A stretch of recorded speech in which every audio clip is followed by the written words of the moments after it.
feeling tonight? All right? Cool. So, before I get started, I just want to give a shout out to whoever supplied the tuna sandwiches in the back. I'm still nervous, but I'm not hungry, so big ups to them. You're welcome. So, I've actually attended this show since its inauguration about 4 years ago, and Ishmael's a really good friend of mine. And each year has been such an awesome experience. And I guess leaving each show each year, I thought to myself, you know, how could I possibly feel so inspired and feel so empowered and uplifted by witnessing a bunch of dudes, you know, talking about their feelings. And I was like, yeah, this is just such a novelty to me. And, but in any case, after the third year, now into our fourth year, Ishmael finally convinced me to actually do a piece myself. So in so many ways, this is a blessing for me to be a part of it in this fashion. Just to give you a little history of my piece, raise a hand. Who's either a parent, a brother, a sister, an aunt, an uncle, a cousin, or a friend? All right, so what my piece sort of speaks to is my brother who I lost nearly 10 years ago. And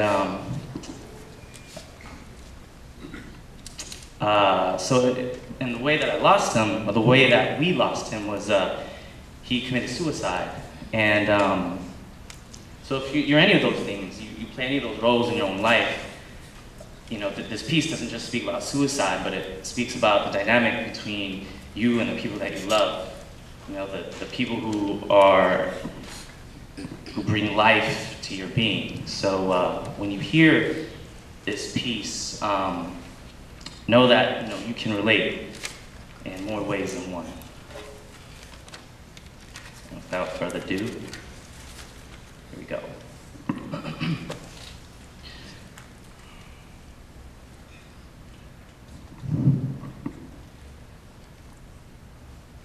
The moment we enter parenthood, the universe yields a tremendous gift and grip, heaving the responsibility of what loving a dear son should be like.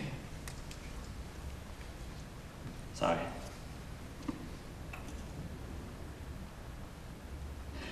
The moment we enter parenthood, the universe yields a tremendous grip and gift, mapping a unique life, heaving the responsibility of nurturing another human being. For over 2 decades, my mother and father sighed age-old sentiments and their own philosophy of being a parent. Imperfect, illuminating, being the best versions of themselves, but only to bequeath every fundamental moment of what loving a dear son should be like, should feel like. They had two. My brother Jason and I were the humblest of sons, making every attempt to shape and chisel integrity versus ego. Raised by Ise, Nise, and Sanse roots, and an ancestry that would ascend from a struggling Filipino-American class, the daunting could not touch us. Bred, bathed, and spoiled in uncompromised, authentic, courageous, breathing love. But on December 10th of 2002, nearly 10 years ago, life and all of its magic, treachery, shamanistic realms, confessions, fonts, and unanswered riddles would propel the most warped curveball that any living person could receive. My father, dreary from my 9-hour workday father, my father who scolded and molded and articulated like Shakespeare father, would finally come home to my younger brother, Jason, lifeless. After several arduous years of grappling with depression and the suspect bipolar disorder, my brother finally succumbed to the most unforgiving battle. As my versed and visceral Japanese grandmother once said, he suffered a living curse, or maybe she relented, it was a living hell. It didn't matter. With the remains of every ounce of his soul, my brother my only sibling, committed suicide. Do you know mental illness? For me, it's been such a melodic mystery, a translation of some odd and spectacular supernatural being.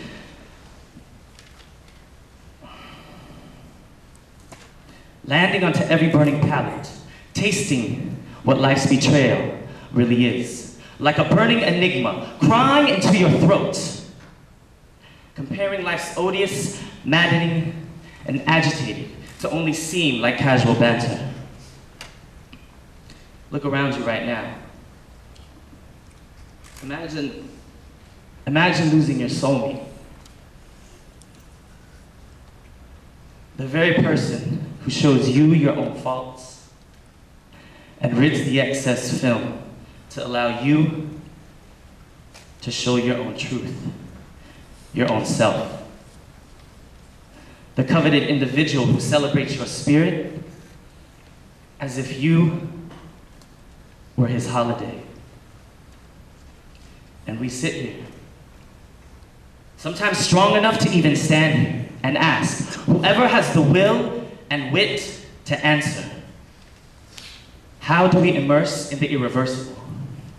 A painstaking earthquake to the deepest depths of our core. How do we begin to lose a son, a grandchild, a nephew, a cousin, a friend, a brother? Where this level of pain has only skewed us and viewed us in the most slaving, dim and darkest light, unfathomed and unwanted by suicidal sorcery and the incessant maze of the human psyche, leaving the dichotomy between mental disease and survival to spiral into an abyss of rhetoric, rhyme, and rigor. And the reality?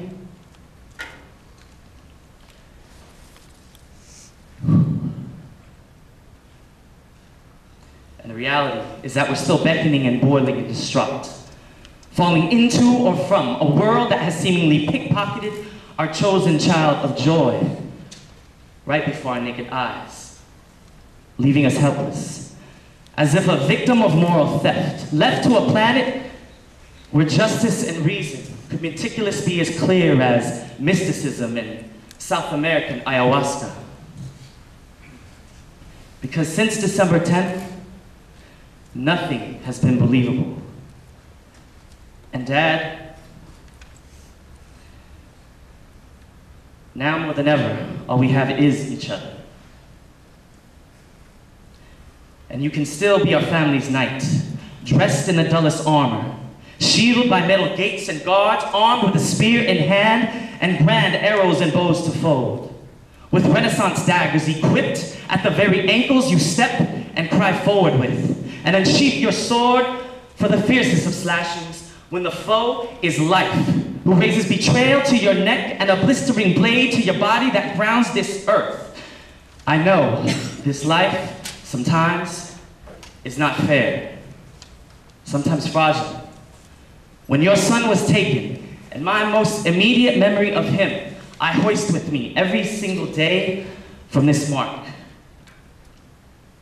Because there are no Jedis, alchemists, deities, makers, most highs that would grant any dismissal of nature's lovely laws. And here we are. We all chose to share space today, to delight our loved ones, to give grace today. So if you ever lost anyone, anything, arrive and thrive at grief. And that special gem that is memory and meaning. And just be there. Just stay there for a while. Know the power and value of transparency, of being vulnerable. Because the answers to this lifelong puzzle do not come quickly or easily. And if there were some capacity and twisted technology available, I would look into a crystal ball to show us what lays ahead in the future, to merit the god-awful tragedies of our past, to answer why we even ache in this condition. So I offer to all of you to practice and trust that those before our time left us to drown and imbibe, so that we may dream deeply and dance without rhythm, but from our soul. All of this, so much more than a physical place,